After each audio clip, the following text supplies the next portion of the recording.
Hey everybody, this is Chris DeFurio with Keys to the Shop. Welcome to this special Halloween edition where it is just me telling you little stories of the grossest things that listeners have experienced on their bars. Obviously, we do a lot of gross things, and I'm really surprised that I don't have more of an aversion to textures and scents. All the years I've been in coffee, I've just sort of numbed myself, I think, over the years to the gross things that we've had to do. And I don't know, maybe that makes me better at cleaning things around the house. It certainly, I think, helped me when I was changing my son's diapers when he was that age. And maybe some of you can relate. But there are some really disgusting things we have to deal with, because we're dealing with the public, and the public cannot sometimes control themselves, or it's just we don't always clean the way we should. So there are lots of reasons why we experience nasty things on the bar. And I'm going to tell you some stories, some of them a little bit longer, some of them shorter. And it's my hope that you are thoroughly grossed out by these things. And the next time you go on bar and it's moderately clean and nice and there's nothing like this happening, we can just breathe a sigh of relief and be thankful that we're not dealing with some of the things that you've heard on today's show. So there's a bit of a set list. There's 7 stories you can see in order in the show notes. And there's some links to a couple of resources for you too that you'll want to check out. Maybe it'll be helpful. And otherwise, just kind of a low-key episode bonus for you today. So let's start with a story submitted by 50% Arabica himself. If you're not following 50% Arabica, you probably should on Instagram. But here is his story.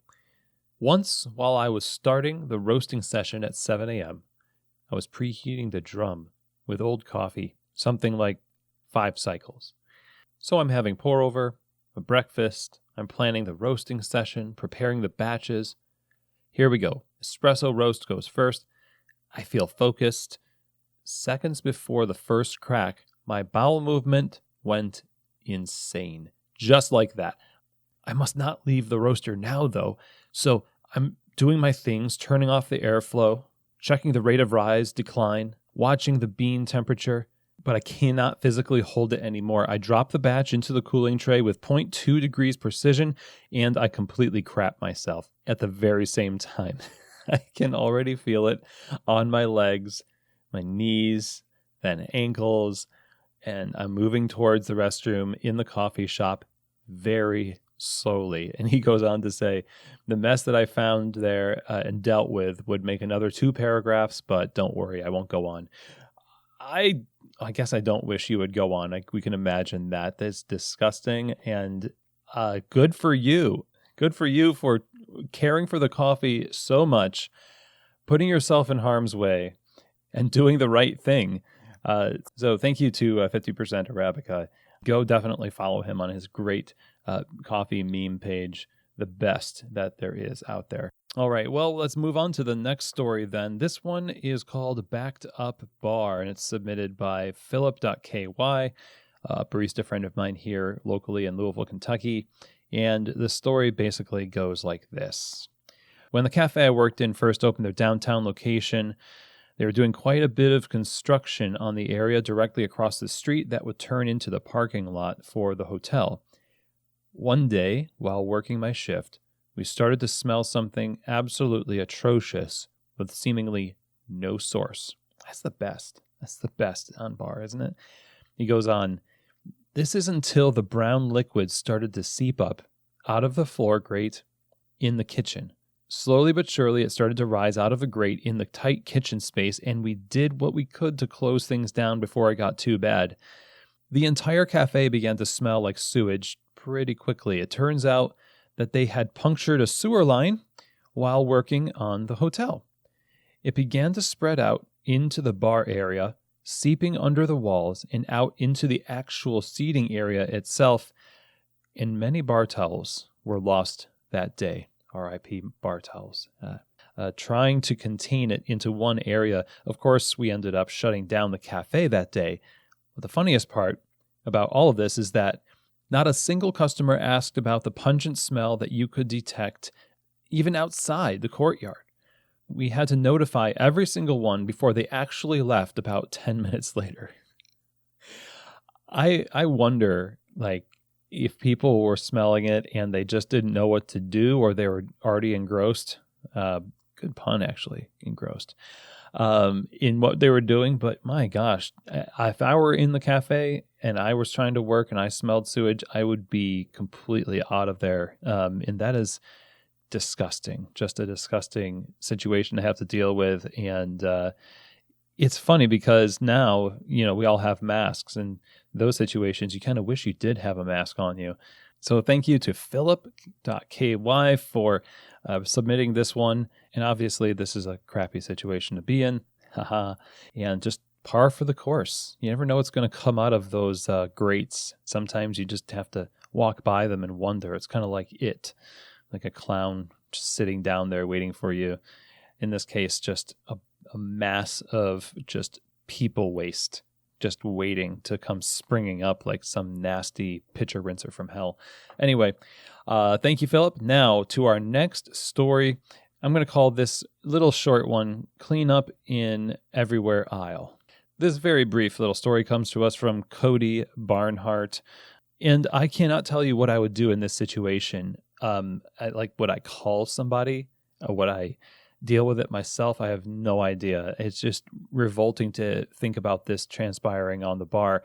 He says, one time a woman vomited on the floor by the bathroom and laid prostrate on the floor while doing so. So she's on the floor, laying down, vomiting at the same time, and claimed that their food poisoned her. I feel bad for somebody laying on the floor of a coffee shop vomiting, and at the same time, there's too many things going on there for me to know what to do. I mean, first of all, you don't want to get in that thing where you start like smelling vomit and then wanting to vomit yourself. And so you're going to have to protect yourself getting in there, helping the woman up or whatever. I'd love to know what happened after this, but I would be mortified. Well, first, if I was the woman. Second, if I was the barista, like, this is stuff we're going to have to, I'm not using the mop on this because we're going to have to use like paper towels. I don't know what you would do, but lying on the floor, vomiting, and claiming the food poisoned her wouldn't be the first time that a coffee shop has poisoned somebody. That's for sure. But not knowing what people ate that day, maybe they're chowing down on some kind of a not fully cooked chicken treat in their car before they come get a nice large cappuccino, just doesn't set well with them. And voila, you get a clean up in everywhere aisle. So thank you, Cody, for that one. And I'm sure you will never forget that, and it will haunt you in your dreams. Now, on to our fourth story. We're calling this one Elbow Room. And this one comes to us from Jacob R. Ray on Instagram. So here he goes here. He says, my grossest cafe story was when I had to go elbow deep into a toilet to unclog it. Now, that is absolutely special. It is amazing that you have the dedication to free up the bathroom so people could just do their business.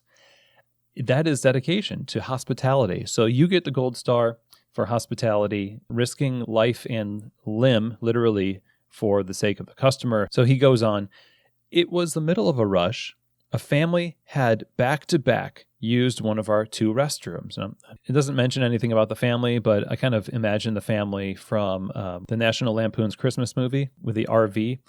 So anyway, they used the bathroom back-to-back, and the dad walked up to me and said, hey man, the toilet's clogged. Heads up. That's nice. He did his part. Very good. I walked in and it was overflowing and pooling up on the floor. No amount of plunging would work. So I grabbed a rubber cleaning glove and dove right in. And it turns out their kid flushed a G.I. Joe. Took about an hour to mop up and get back to operation. Wow. So a kid flushes a G.I. Joe, which I'm going to guess was prepared for water combat. I'm guessing, I'm hoping, maybe it wasn't, but I would like to see some congruity there with what type of G.I. Joe was flushed. But who is this kid flushing G.I. Joes, and is he still doing this? And I wonder if others of you have had G.I. Joe situations and can maybe recognize this pattern. Maybe this is a thing he does, is flush G.I. Joes down coffee shop bathrooms just to test the resolve of the baristas. Well, in this case, the resolve of Jacob R. Ray was proved, and good job, Jacob. I'm so sorry. But they're lucky to have somebody like you who will dive in that deep to solve a problem. So, number 5 story here, I'm going to call this one French Roach. So this one is a short one, a very short one, but it is one of the most visceral. Outside of 50% Arabicas, that was just so descriptive. Pulitzer Prize winning description right there. But this one just gives me the heebie-jeebies, honestly, if that's still a word people use. So this one's coming from someone on Instagram called the Slightly Emo Barista. And here is the grossest story, he says. I'm working the bar, and I stamp down my pitcher onto the counter. You know, you're getting rid of bubbles in milk. This is what we do because we love quality milk. We like serving people great microfoam. So we're just going about our business normally. So I stamp my pitcher down, and I hear a crack. What could this be? I lift it, and underneath the pitcher is the carcass of a roach. I need a minute, to be honest with you.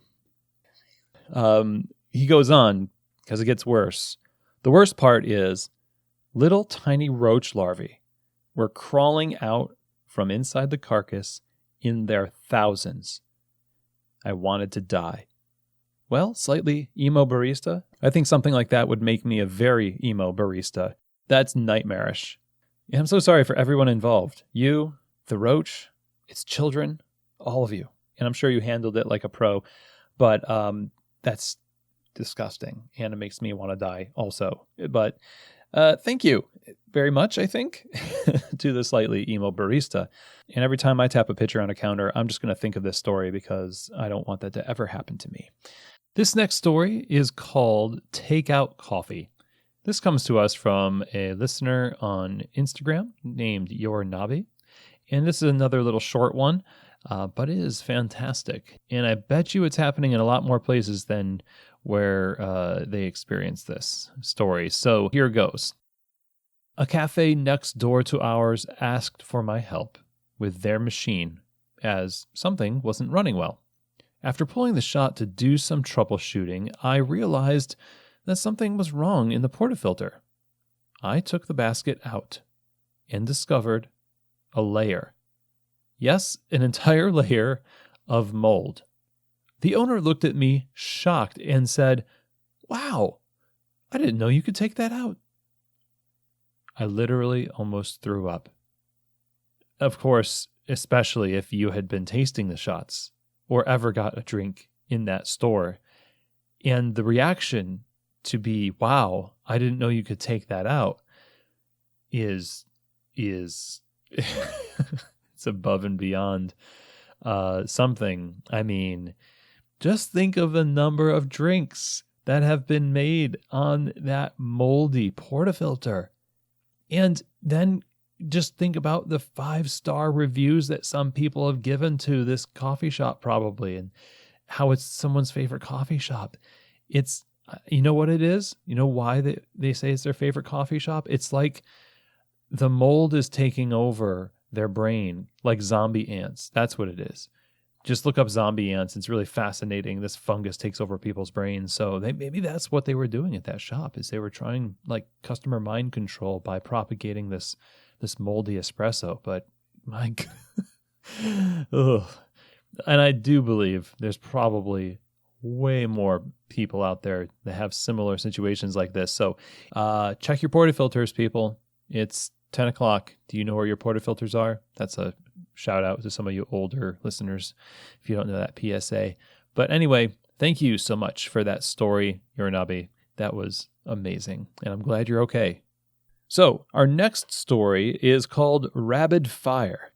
And this one is coming to us from Mama Mocha herself, Go follow them over at Mama Mochas on Instagram. This is one of her grossest stories. And before she sent this to me, she said, hang on to your butts. And so I guess, as she said to me, I recommend to you, hang on to your butts. This is a longer story, but this is basically like a drama. So here we go. She writes, I was working my way up the management ladder in an Alabama rural area Starbucks. So right there, you know something fun's going to happen here. Okay. The quarterly cleaning roster handbook had never been taken out of the package, and I thought this would be a great opportunity, an excellent way to prove myself to district managers that I was ready to transition from shift supervisor to assistant store manager. Good thought. Love it. One of the tasks was to descale the brewing urns with a heavy concentration of kefisa. I put almost half a bottle in each 3-gallon urn and filled it with hot water. Glorious. There was a sludge at the bottom that created a coffee-like liquid you could see through the sight glass above the spigot. It had obviously never been done in the 3 years the store was open. We all were so proud of ourselves for doing this on the closing crew. Our brewed coffee might actually taste good tomorrow instead of tasting like the rancid sludge that the coffee had been sitting in for years. I left the communication log on top of the counter above the count-in safe with a detailed explanation of what we did and how to rinse it properly to serve the coffee out of the urns afterwards, since kefisa is a very dangerous thing to ingest. Okay, PSA, don't ingest kefisa. Every morning, the opening crew's job was to brew a double-strength batch of coffee to pour over ice, which was our iced coffee recipe, long before the days of cold brew.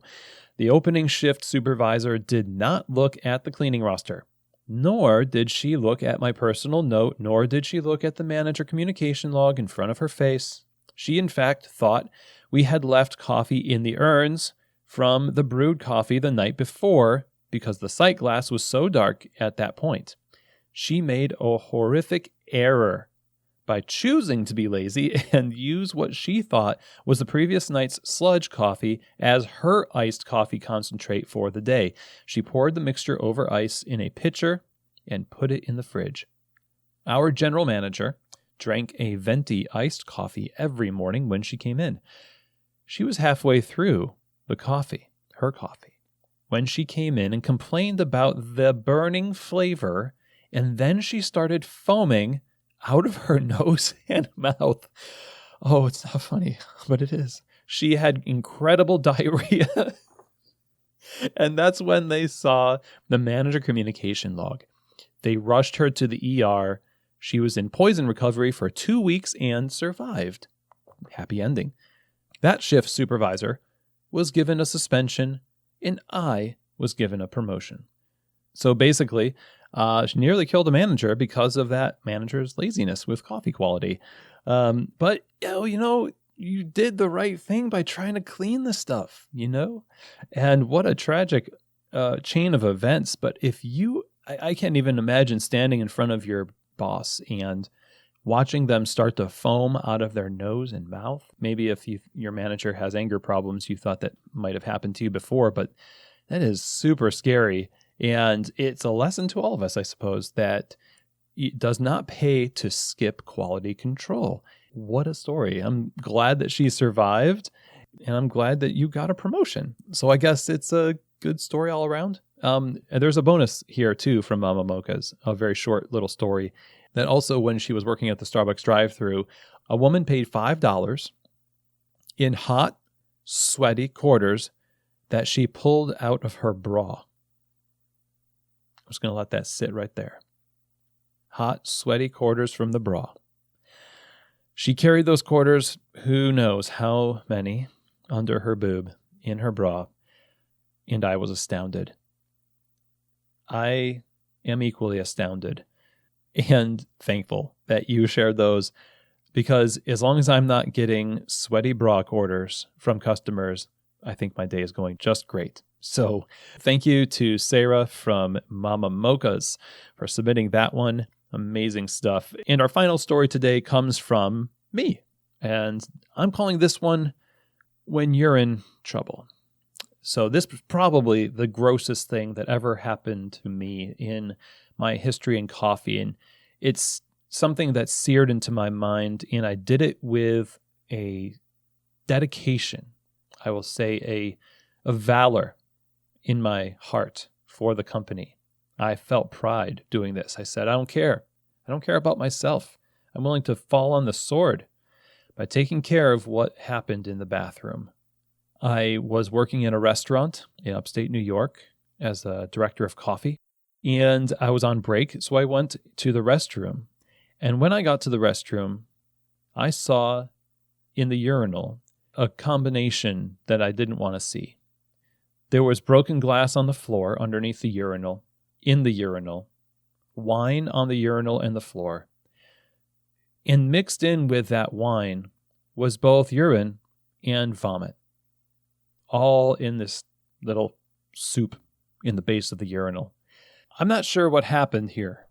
I'm not sure the story. I just imagine, and this was a nice restaurant, okay? This was a higher end, like this is a good wine, likely. There's no wine that we sold at the restaurant that wasn't a good wine, okay? So everything in this urinal is high quality, of course, the best. This person obviously had a little bit too much high quality wine while going to the bathroom and decided to just let everything loose in that moment above the urinal and somehow slipped out undetected. And I don't know if I looked for this person after I got done cleaning this mess. I really wanted to, feeling like, who is the one? I want to pinpoint who that person is and give them the eye. But I didn't find out who did it, and it wouldn't have made a difference. Anyway, I had to do something about this because I'm not just going to go to the bathroom and leave it. Right? So you go back, get the gloves on, and for some reason, the only thing I thought of at that moment to do, get a trash bag and a paper cup. And I stood there in the bathroom, scooping out of the urinal a mixture of broken glass, wine, vomit, and piss. So, just feeling through the cup the rough nature of the vomit and the little shards of glass as they made their way from the cup to the bag and back and forth, nothing I've ever experienced after that has been as bad. And I feel like it made me a better professional in some way. I have to think that. And don't argue with me. Don't take that from me, because that's what I think, okay? Let's just not talk about it anymore. I'm sure you have a disgusting story, and I'm sure that it is amazing. And I just want to say thank you to everyone who submitted stories. I also want to say thank you to you who work the bar, and the stuff that you have to put up with and the grossness that we have to endure sometimes, all in the name of serving great coffee to the people. Thank you. And that is it for me today. I hope you enjoyed these stories as much as you could, I suppose. And I hope you have a good Halloween. So thanks, everyone. And I'll see you here on another episode of Keys to the Shop soon. Bye.